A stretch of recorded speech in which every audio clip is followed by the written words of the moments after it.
Sais-tu quel animal appartenant à la famille des salamandres est capable de se régénérer à l'infini? Aujourd'hui, on va parler de l'axolote et de son intelligence dans Bête de science.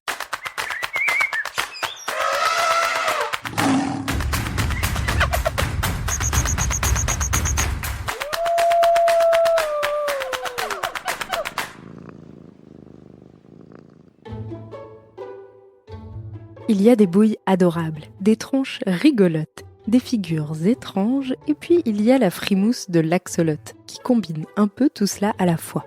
Avec sa grande bouche souriante, ses tout petits yeux semblables à 2 points noirs, ses 6 branchies qui jaillissent de chaque côté de sa tête comme autant d'antennes feuillues, et la crête membraneuse qui parcourt l'ensemble de son corps de tétard aux airs de poisson à 4 pattes, bref, avec sa panoplie de bizarreries, l'axolote a des airs de Pokémon en fuite. Il en a d'ailleurs inspiré un nommé Axoloto. Oui, c'est original. Pourtant, loin des Dracofeu et autres Pikachu, l'axolote est une salamandre originaire du Mexique, un amphibien appartenant à l'ordre des urodèles et répondant au doux nom latin d'Abystoma mexicanum. Son nom commun, axolote, signifie monstre d'eau en nahuatl, une langue mexicaine que parlaient déjà les Aztèques en leur temps.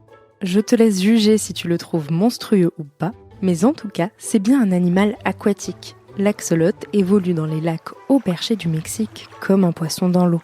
Il s'y nourrit de petits poissons, de crustacés ou encore d'insectes, et il se la coule douce durant les 10 à 15 années que dure sa vie. Dans son milieu naturel, l'axolote est le plus souvent de couleur gris foncé, presque noir. Les axolotes albinos, avec une jolie couleur rose pâle et des branchies souvent rose bonbon, n'existent qu'en captivité.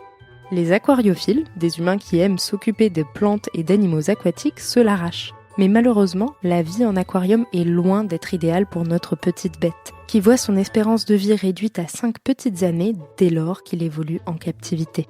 Sa bouille à croquer n'est quant à elle pas entièrement due au hasard. Contrairement aux autres amphibiens, qui se métamorphosent, c'est-à-dire qui passent d'une forme larvaire, comme un tétard, à une forme adulte, comme une grenouille, pour quitter les eaux et vivre la grande vie sur la terre ferme, l'axolote, lui, reste une sorte de gros bébé toute sa vie.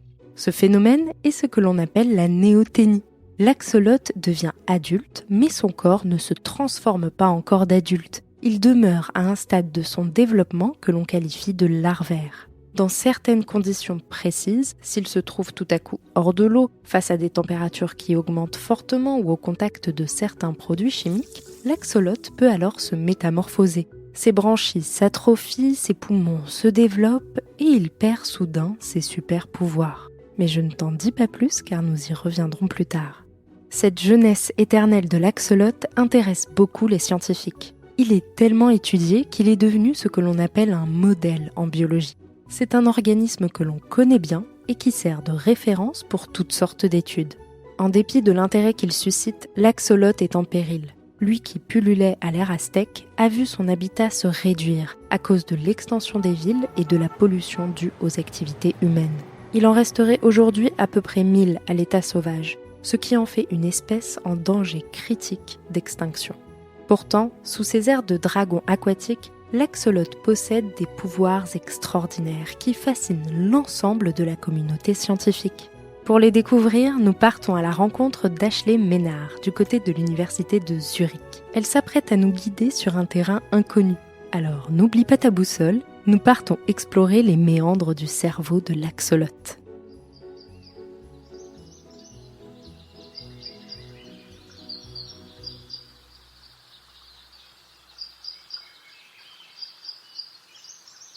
Nous voici donc à l'école polytechnique fédérale de Zurich, une ville du nord de la Suisse, d'où l'on peut admirer les sommets enneigés des Alpes tout en faisant une petite balade près du beau lac de Zurich.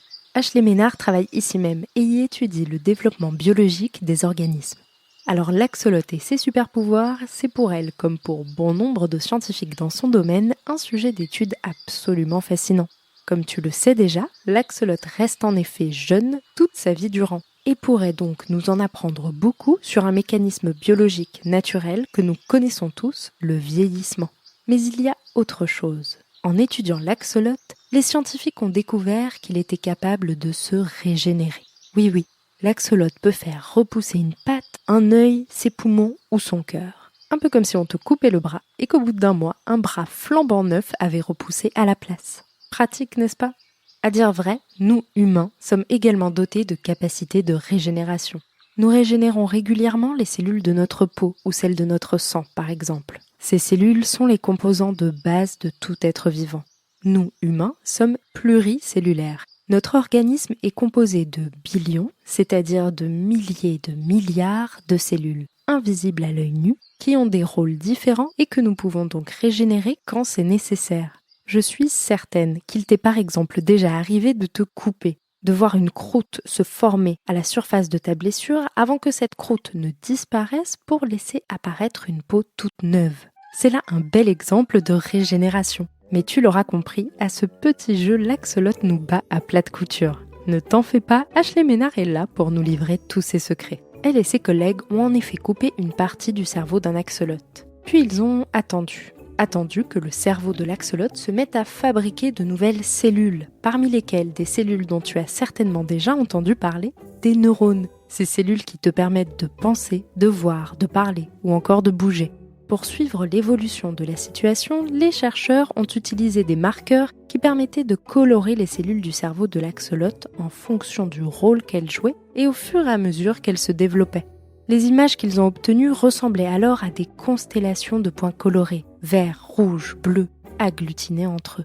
Et la surprise, l'axolote ne se contente pas uniquement de faire repousser la partie de son cerveau endommagée. Il recrée toutes sortes de cellules différentes qui jouent chacune un rôle bien précis. Et il ne s'arrête pas là. Les chercheurs ont également découvert qu'il est capable de recréer les ponts qui permettent à chaque partie du cerveau de communiquer entre elles. Bref, son cerveau ne se contente pas de former une cicatrice, il redevient comme neuf. Cette étude a permis de découvrir quels moyens biologiques permettent à l'axolote de régénérer ses cellules, mais également de mieux comprendre la naissance et les étapes de croissance et d'évolution des cellules qui constituent nos cerveaux. Bien que nous soyons très différents, l'axolote nous en apprend donc un peu plus sur nous-mêmes. Incroyable, n'est-ce pas ? Allez, on récapitule. L'axolote est un amphibien, une salamandre mexicaine qui aime barboter dans les eaux fraîches du lac de Xochimilco. Néoténique, l'axolote reste toute sa vie à un stade de développement larvaire. Il est très étudié par les scientifiques car ses capacités de régénération sont extraordinaires. Il est capable de faire repousser des organes entiers comme ses pattes, ses yeux ou encore son cœur. Récemment, des scientifiques ont même démontré qu'il était en mesure de régénérer des parties de son cerveau en les rendant tout à fait fonctionnelles. Alors, pas si bête l'axolote.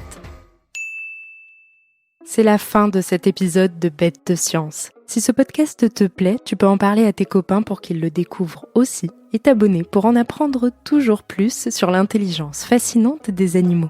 Merci à vous toutes et tous qui nous laissez des messages sur Apple Podcast. Vos compliments nous font chaud au cœur et nous gardons une liste de tous vos animaux préférés pour de futurs épisodes. À bientôt, jeune aventurière et jeune aventurier.